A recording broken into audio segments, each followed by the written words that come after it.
côté, ici en Europe, la grande maladie psychologique de l'Europe, l'angoisse existentielle, a atteint des hauteurs incroyables.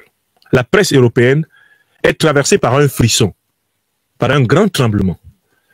L'avènement de Donald Trump à la présidence des États-Unis d'Amérique s'accompagne d'un chamboulement, d'un rebattage complet des cartes. Donald Trump, par la ligne politique dont je vous ai un peu décrit le style dans une conférence il y a 3 jours, Donald Trump est un casse-tête chinois pour les dirigeants européens.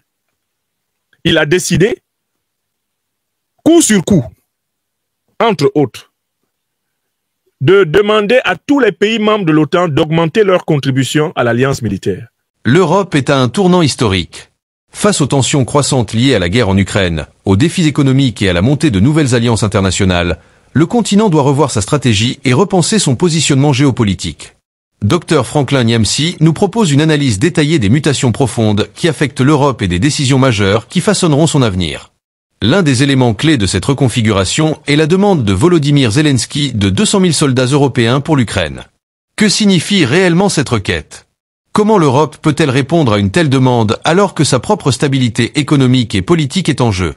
Par ailleurs, l'influence américaine sur l'Europe semble s'effriter, notamment depuis la présidence de Donald Trump, qui a modifié en profondeur les relations transatlantiques.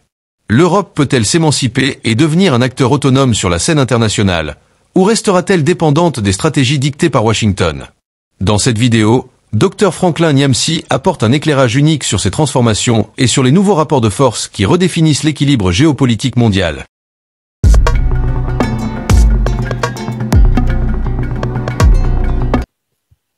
Il décide de réduire les effectifs militaires américains en Europe. C'est-à-dire, il demande aux Européens de se démerder pour se protéger eux-mêmes.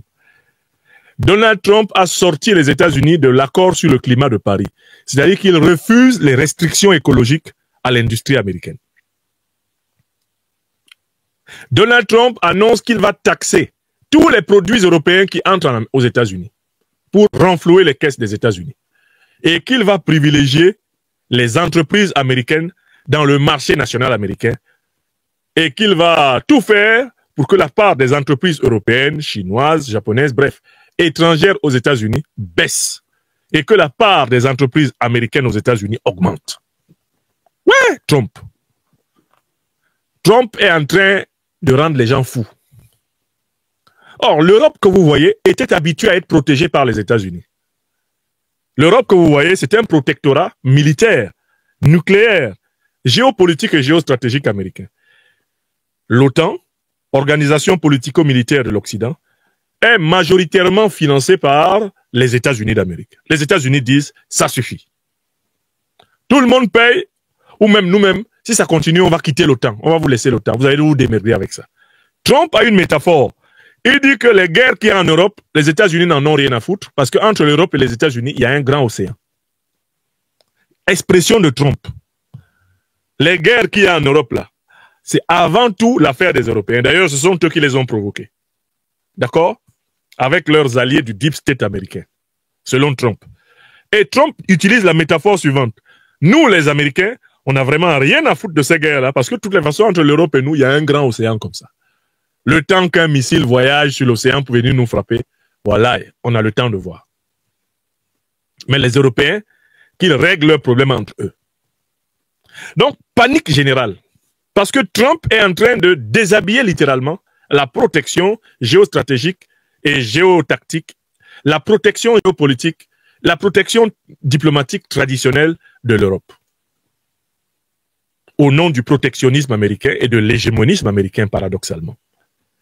Mais au moment où Donald Trump, littéralement, fait pisser dans ses frocs l'élite politique européenne, au même moment, le type qui est en train de perdre sa guerre, comme tout le monde le reconnaît maintenant, face à la Russie, à savoir Zelensky, il vient de faire une offre, une demande incroyable à l'Europe.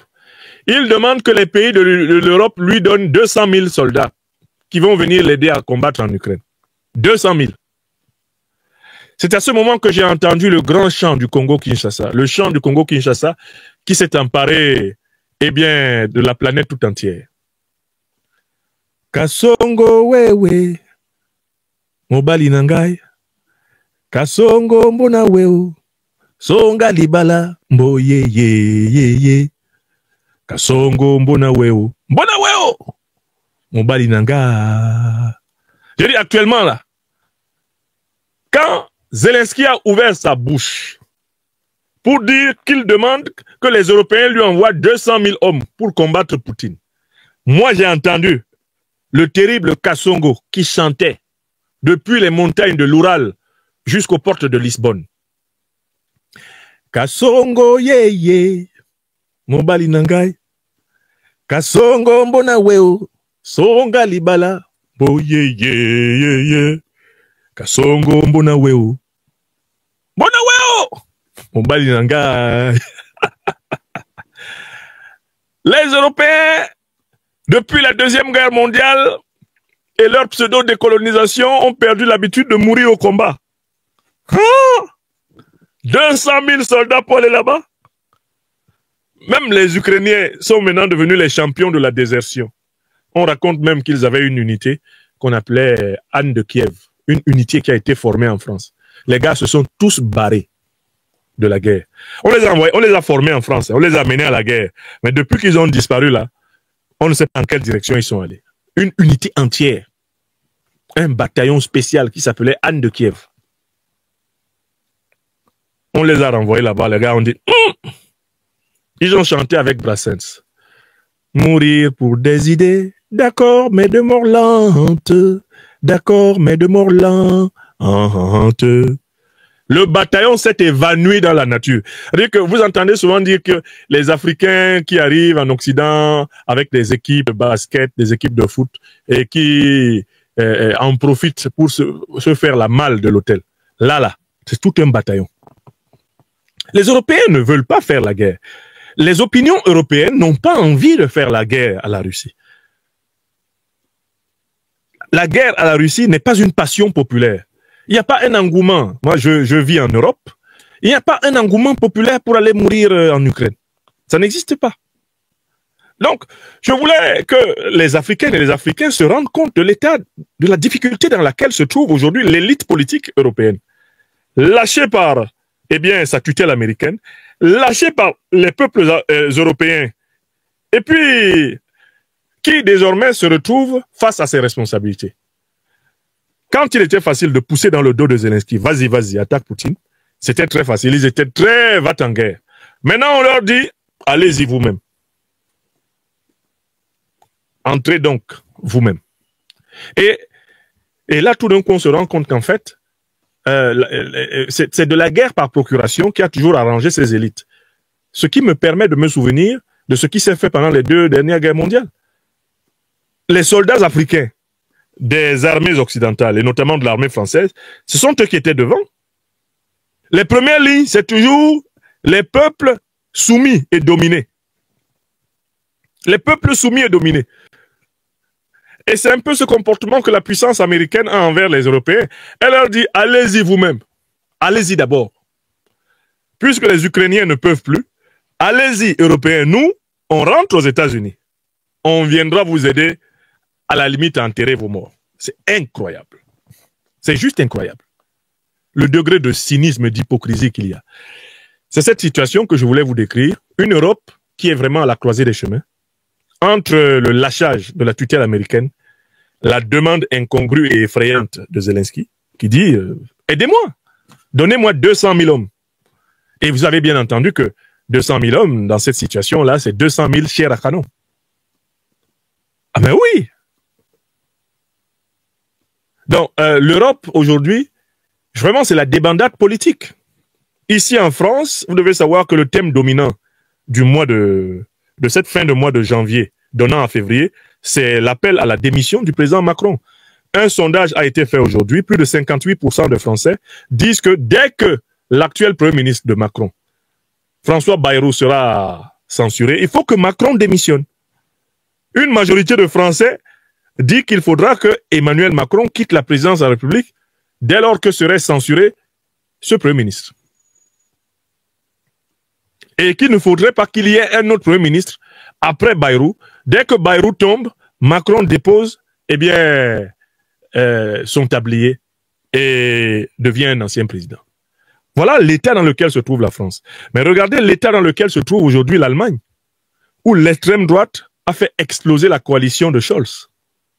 Regardez l'état où se trouvent la plupart des pays européens. Les majorités politiques classiques des pays européens s'effondrent. L'Europe s'effondre politiquement.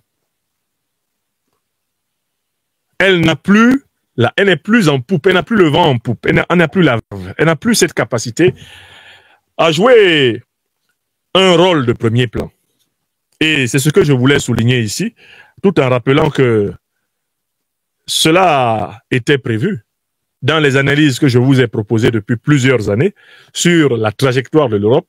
J'ai montré que la rupture entre la parole et l'action chez les dirigeants européens, la pratique du double langage, la pratique de l'en même temps, l'hypocrisie et le cynisme, avait coupé le cordon ombilical entre cette élite politique et les peuples. Et qu'à un moment donné, il y aurait une crise à l'intérieur de cette élite politique qui ferait que tout le système serait fragile. Aujourd'hui, en fait, l'Europe se présente finalement comme un continent sans défense, lâché progressivement par les États-Unis et impressionné par la puissance de la Russie et de la Chine. C'est un continent qui est littéralement pris à l'étau du plus puissant de l'Ouest, les États-Unis d'Amérique, et des plus puissants de l'Est, la Russie et la Chine. Sans oublier les puissances émergentes que sont l'Inde et maintenant les coalitions, les fédérations africaines qui sont en train d'émerger. On assiste à un rabougrissement géopolitique, géoéconomique, géotactique progressif de l'Europe et même diplomatique.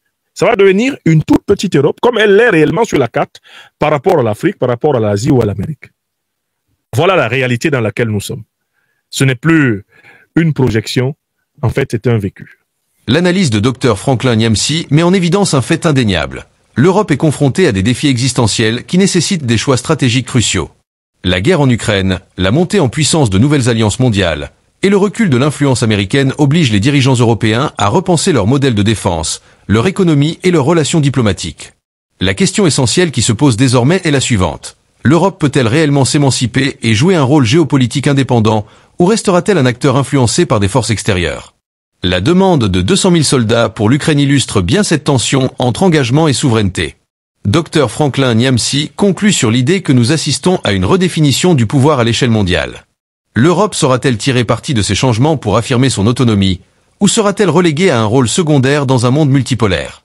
Une chose est sûre, les mois et années à venir seront décisifs pour l'avenir du continent. Restez attentifs, car les décisions prises aujourd'hui façonneront le monde de demain.